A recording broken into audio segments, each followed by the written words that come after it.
Habari njema, ndugu zangu wa kiimani. Karibu katika mfululizo wetu wa Mwanzo hadi Ufunuo. Leo tunasoma hadithi ya ajabu kutoka Hesabu sura ya 21, hadithi ya nyoka wa shaba.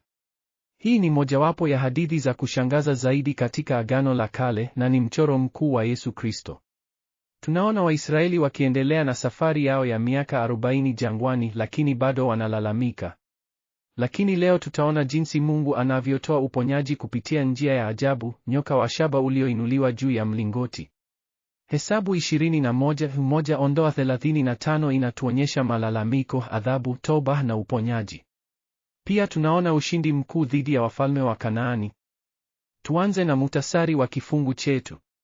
Kwanza, mfalme wa Aradi, Mkanaani aliyeishi Negebu, alisikia kuwa Waisraeli wanakuja njia ya Atarimu. Alipigana nao na kuwateka baadhi wafungwa. Israeli walitoa nadhiri kwa Bwana, ukitutia ushindi dhidi ya watu hawa, tutaziangamiza miji yao kabisa.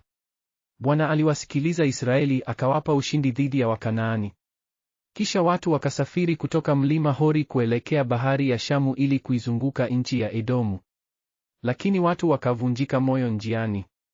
Wakamlalamikia Mungu na Musa, kwa nini mlitutoa Misri tukafe jangwani? Hakuna chakula, hakuna maji, nasi tunachukia chakula hiki cha bure. Kisha Bwana akatuma nyoka wenye sumu miongoni mwao. Waliwauma watu wengi na Waisraeli wengi wakafa. Hebu tuangalie mambo yaliyopotea katika hadithi hii.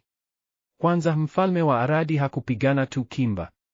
Alisikia kuwa Israeli wanakuja njia ya Atarimu. Hii inamaanisha alikuwa na wapelelezi waliomtayarisha. Adui hawakuwa wanasubiri tu, walikuwa wakijipanga.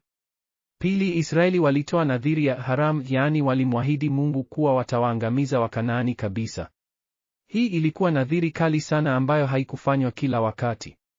Ilitoa maana kuwa vita hii ilikuwa ya kidini, si tu kisiasa. Tatu, nyoka wa shaba aliyetengenezwa na Musa baadaye aliitwa Nehushtan na ukaabudiwa na Waisraeli. Hezekia mfalme alilazimika kumharibu miaka 700 baadaye kwa sababu watu walikuwa wakimwabudu badala ya Mungu. Hii inatuonya jinsi vitu vya ibada vinavyoweza kuwa sanamu ikiwa hatutakuwa waangalifu. Sasa tuone mabadiliko makuu ya kiroho katika kifungu hiki. Kwanza, kulikuwa na mabadiliko kutoka malalamiko kwenda toba. Watu walianza kwa malalamiko ya uchungu dhidi ya Mungu na Musa, lakini baada ya kuumwa na nyoka, walimjia Musa wakisema, tumetenda dhambi kwa kumlalamikia Bwana na wewe. Muombe Bwana atutondoe nyoka hawa. Hii ni toba ya kweli. Pili, kulikuwa na mabadiliko kutoka adhabu kwenda uponyaji. Mungu hakutoa nyoka, bado walikuwepo. Lakini alitoa njia ya uponyaji. Kila aliyeumwa na nyoka akimwangalia nyoka wa shaba alipona. Hii ilikuwa ni imani inayotenda, si tu kuangalia. Tatu, kulikuwa na mabadiliko kutoka hofu kwenda ushindi.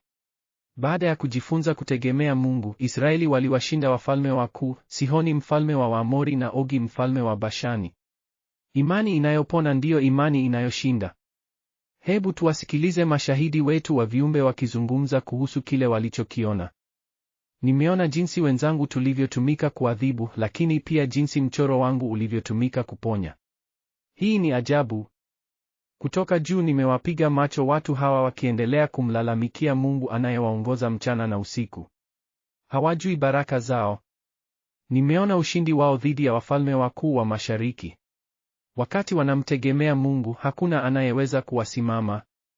Lakini niliona pia kitu cha kushangaza, yule aliyeinuliwa msalabani alitoa maisha kwa kila mmoja anayemwamini. Ni mchoro wa ajabu. Kila mmoja aliyeumwa akiniangalia aliishi. Lakini hii ni ishara tu ya ukombozi mkuu unaokuja. Sasa je, tunaweza kujifunza nini kutoka hadithi hii? Kwanza, tujihadhari na malalamiko. Waisraeli walikuwa na chakula cha kila siku kutoka mbinguni, maji kutoka mwamba na uongozi wa Mungu moja kwa moja. Lakini bado waliteta malalamiko. Tunaweza kuwa na baraka za Mungu lakini badala ya kushukuru, tunalalamika. Hii ni dhambi kubwa. Pili, tuangalie Yesu kama Waisraeli walivyomwangalia nyoka wa shaba. Yesu mwenyewe alisema katika Yohana 3:14, kama vile Musa alivyompandisha nyoka jangwani, vivyo hivyo ni lazima Mwana wa Adamu apandishwe. Kwa imani tunapomwangalia, tunapona kutoka dhambi. Tatu, baada ya kupona tuweze kushinda. Israeli walishinda wafalme wakuu baada ya kujifunza kutegemea Mungu. Sisi pia tunaweza kushinda adui zetu za kiroho. Tuombe. Bwana, tunaomba msamaha kwa malalamiko yetu. Tufundishe kuwa na moyo wa shukrani. Tutuongoze tuangalie Yesu kwa imani ili tupone kutoka dhambi zetu. Utujalie ushindi dhidi ya adui zetu za kiroho.